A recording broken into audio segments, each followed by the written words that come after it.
നമസ്കാരം, സിനിമാ കാഴ്ചയിലേക്ക് എല്ലാവർക്കും സ്വാഗതം. നമുക്ക് പല പല നടന്മാരെ ഇഷ്ടമാണല്ലേ. മമ്മൂക്കായെ ഇഷ്ടപ്പെടുന്നവരുണ്ട്, ലാലേട്ടനെ ഇഷ്ടപ്പെടുന്നവരുണ്ട്, കുഞ്ചാക്കോ, ഫഹദ് ഫാസിൽ, അങ്ങനെ തമിഴ് നടന്മാർ, ഹിന്ദി നടന്മാരെയൊക്കെ ഇഷ്ടപ്പെടുന്ന ഒരുപാട് ഫാൻസുകാർ നമ്മുടെ കേരളത്തിലുണ്ട്. പക്ഷേ പല ഫാൻസുകാരും ഇപ്പം മമ്മൂക്കയുടെ ഫാൻസിനെ കുറിച്ച് പറയുകയാണെന്നുണ്ടെങ്കിൽ നിങ്ങൾക്ക് എല്ലാവർക്കും അറിയാം, സോഷ്യൽ മീഡിയയിൽ സമൂഹ മാധ്യമങ്ങളിലൂടെ നോക്കിയാൽ നിങ്ങൾക്ക് ഒരു സിനിമ റിലീസ് ചെയ്യുന്ന സമയത്താണെങ്കിലും ആ സിനിമയിൽ നിന്ന് കിട്ടുന്ന ഒരു ചെറിയൊരു വിഹിതം ഏതെങ്കിലും സാധുക്കൾക്ക് സഹായിക്കുന്ന ഒരു പരിപാടിയുണ്ട്. അതായത് Mammootty fans and welfare international എന്നാണ് ആ സംഘടനയുടെ പേര് തന്നെ. അപ്പം ഇൻ്റർനാഷണൽ ലെവലിൽ തന്നെ ഒരുപാട് ആളുകൾ മമ്മൂക്കാടെ ഈ ഒരു സംഘടനയിൽപ്പെട്ടിട്ടുള്ള ആളുകൾ ഒരുപാട് കാരുണ്യ പ്രവർത്തനങ്ങൾ ചെയ്തു. അത് പ്രത്യേകിച്ച് മമ്മൂക്കാടെ ബർത്ത്ഡേയുമായി ബന്ധപ്പെട്ടും അല്ലാതെ സിനിമ റിലീസ് ചെയ്യുന്ന സമയത്ത് നിന്നൊക്കെ ഫണ്ട് സ്വരൂപിച്ചിട്ട് ഒരുപാട് കാര്യങ്ങൾ ചെയ്യുന്നുണ്ട്. ഇപ്പം ബ്ലഡ് ഡൊണേറ്റ് ചെയ്ത് കഴിഞ്ഞ പ്രാവശ്യം 35,000-ന് മേളിൽ ആളുകളാണ് മമ്മൂക്കാടെ ബർത്ത്ഡേയുടെ അന്ന് ബ്ലഡ് ഡൊണേറ്റ് ചെയ്തത്. അപ്പം അങ്ങനെ ഒരുപാട് കാര്യങ്ങൾ, ഒരുപാട് നല്ല നല്ല പ്രവർത്തികൾ ചെയ്യുന്ന ഒരു ഫാൻസാണ് മമ്മൂട്ടി ഫാൻസ്. ഞാൻ ആ ഫാൻസിലായതുകൊണ്ട് തന്നെ വളരെ അഭിമാനത്തോടു കൂടി തന്നെ ഞാനത് പറയുകയും ചെയ്യുന്നുണ്ട്.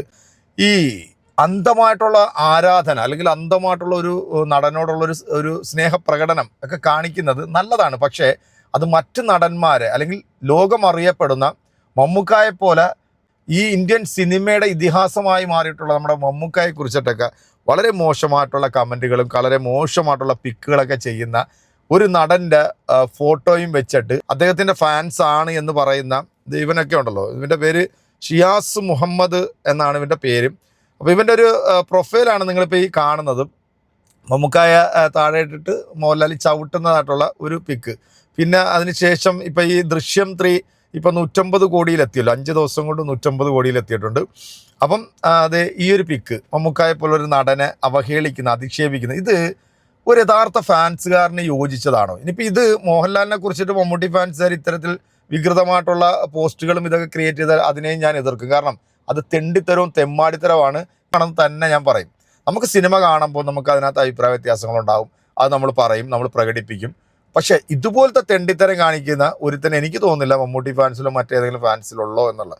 കാരണം ഇത് ലാലേട്ടനെ പറയിപ്പിക്കാൻ വേണ്ടിയുള്ള മരവാണം ഫാൻസുകാരാണ്. നല്ല ഒരുപാട് ഫാൻസുകാർ പിള്ളേർ അതിനകത്തുണ്ട്. പക്ഷെ അവരെയൊക്കെ പറയിപ്പിക്കുന്ന തരത്തിലാണ് ഇവനെ പോലുള്ള കുറേ മറ്റവന്മാർ ഈ സോഷ്യൽ മീഡിയയിൽ കിടന്ന് പൊളയ്ക്കുന്നത്. ഒരു തോമാച്ചൻ എന്ന് പറഞ്ഞ ഒരുത്തരുണ്ട്. ഇപ്പം ദൃശ്യം 3 5 ദിവസം കൊണ്ട് 150 കോടി എത്തിയെന്നാണ് പറയുന്നത്.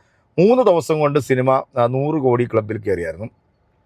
2 ദിവസം കൊണ്ട് 50 കോടി ക്ലബിൽ 50 കോടിയും കൂടെ ഈ സിനിമ കളക്ട് ചെയ്തെന്നാണ് പറയുന്നത്. സത്യത്തിൽ ഈ ആശീർവാദ് പിടിക്കുന്ന സിനിമകൾക്ക് മാത്രമാണ് ഇത്രയും അതിവേഗം ഇങ്ങനെ 100 കോടി 50 കോടി 200 കോടി എന്നൊക്കെ ഉള്ള ആ ഒരു തള്ളു വരുന്നത്.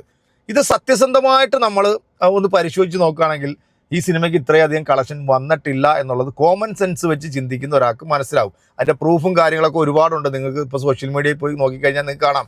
ചിലർ 160 കോടി 170 കോടി എന്നൊക്കെ പറഞ്ഞ് മോഹൻലാൽ ഫാൻസ് മറ്റേ അവരുടെ ഫാൻസിൻ്റെ പ്രൊഫൈലിലൊക്കെ ഇടുന്നുണ്ട്. അതിവേഗം 300 കോടി, അതായത് ലോകയുടെ റെക്കോർഡ് തകർക്കാൻ പോകുന്ന ഒരു സിനിമയാണ് ദൃശ്യം 3 എന്ന് പറയുന്ന സിനിമ. നിങ്ങൾ ആരും മറക്കണ്ട, 300 കോടിക്ക് മുകളിലായിരിക്കും ഇനി അടുത്ത ഒരാഴ്ചക്കുള്ളിൽ ഈ സിനിമയുടെ കളക്ഷൻ റിപ്പോർട്ട് പുറത്തു വരാൻ പോകുന്നത്. ഇന്നത്തെ സിനിമയുടെ ഒരു സ്റ്റാറ്റസ് നിങ്ങൾ എടുത്ത് നോക്കിയാൽ പല തിയേറ്ററുകളും നിങ്ങൾ നോക്കിക്കഴിഞ്ഞാൽ നിങ്ങൾക്ക് അത് മനസ്സിലാവും. അതുപോലെ തന്നെ ഇന്നലത്തെ സ്റ്റാറ്റസ് നോക്കിയാലും നിങ്ങൾക്ക് മനസ്സിലാവും. ഞായറാഴ്ച അത്യാവശ്യം നല്ല രീതിയിൽ തന്നെ റഷ് ഉണ്ടായിരുന്നു ഈ സിനിമയ്ക്ക്. സമ്മിശ്ര പ്രതികരണമായിരുന്നു, പ്രേക്ഷകരുടെ സമ്മിശ്ര പ്രതികരണം തന്നെയായിരുന്നു. കാരണം 1നും 2ൻ്റെയും അത്രയും ഒന്നും ഈ സിനിമ വന്നിട്ടില്ല. പിന്നെ എന്തുകൊണ്ടാണ് ഇവർ ഇത്രയധികം, അതുകൊണ്ട് തന്നെയാണ് ഈ ആശീർവാദം എന്ന് പറയുന്ന ഈ ഒരു സിനിമയുടെ പ്രൊമോഷൻ എന്ന് പറയുന്നത് ഭയങ്കര പ്രൊമോഷനാണ്. കാരണം അവർക്ക് മാത്രമേ കേരളത്തിൽ അവരുടെ സിനിമകൾക്ക് മാത്രമേ ഇങ്ങനെ കോടികൾ കൊയ്യുന്ന ഒരു പാറ്റേൺ ഉണ്ടാകുന്നുള്ളൂ. അത് ഒരു അത്ഭുതം, മഹാ അത്ഭുതം തന്നെയാണ്. അപ്പം മമ്മൂക്കായെ അധിക്ഷേപിക്കുകയും മമ്മൂക്കാനെ വികൃതമാക്കി കൊണ്ടുവരുന്ന ഇവനെപ്പോലുള്ള നാറികളോട് പറയാനുള്ളത്, എടാ, ഒരു സിനിമയെ സിനിമയായിട്ട് നിങ്ങൾ ആദ്യം കാണുക. മമ്മൂക്കാക്ക് 100 കോടിയില്ല, മമ്മൂക്കാക്ക് 200 കോടിയില്ല, മമ്മൂക്കാക്ക് 100 200 ഒന്നും വേണ്ട.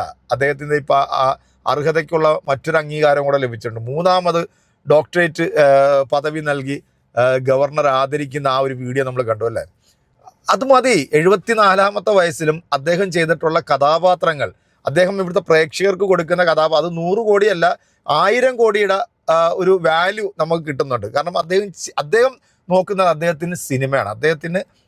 അദ്ദേഹം മറ്റ് നടന്മാർ എടുക്കാത്ത അല്ലെങ്കിൽ മറ്റ് നടന്മാർ അഭിനയിക്കാൻ പേടിക്കുന്ന ഒരുപാട് കഥാപാത്രങ്ങൾ എടുത്ത് നമ്മളെയൊക്കെ ഇങ്ങനെ വിസ്മയിപ്പിച്ച് നമ്മളെ ഇപ്പോഴും ഇങ്ങനെ കൊണ്ടുപോയിക്കൊണ്ടിരിക്കണമെന്നുണ്ടെങ്കിൽ ഉണ്ടല്ലോ, ആ മനുഷ്യൻ വേറെ ലെവലാടാ.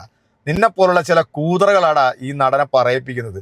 ഇങ്ങനെ വികൃതമായ രൂപത്തിലൊക്കെ മമ്മൂക്കായുടെ പോസ്റ്റൊക്കെ കൊണ്ടുവന്നിട്ട് കാണിക്കുമ്പോഴുണ്ടല്ലോ, സത്യത്തിൽ നിങ്ങൾ തന്നെ ഒന്ന് സ്വയം ഒന്ന് വിലയിരുത്തുക, എത്രത്തോളം ഉണ്ട് നിൻ്റെയൊക്കെ ആ ഒരു സ്റ്റാൻഡേർഡ് എന്നുള്ളത്. എന്തായാലും എൻ്റെ പ്രിയപ്പെട്ട പ്രേക്ഷകരെ, ഈ വീഡിയോ കണ്ടിട്ടുള്ള നിങ്ങൾ ഇതിന് കൃത്യമായിട്ടുള്ള ഒരു മറുപടി എടുക്കുക. ഇത് മോഹൻലാലിനെ കുറിച്ചിട്ട് ഇങ്ങനെ ആരെങ്കിലും മമ്മൂട്ടി ഫാൻസർ ചെയ്താലും അത് തെണ്ടിത്തരമാണ്, തെമ്മാടിത്തരമാണ്. ആരും അങ്ങനെ ഒരിക്കലും ചെയ്യാൻ പാടില്ല.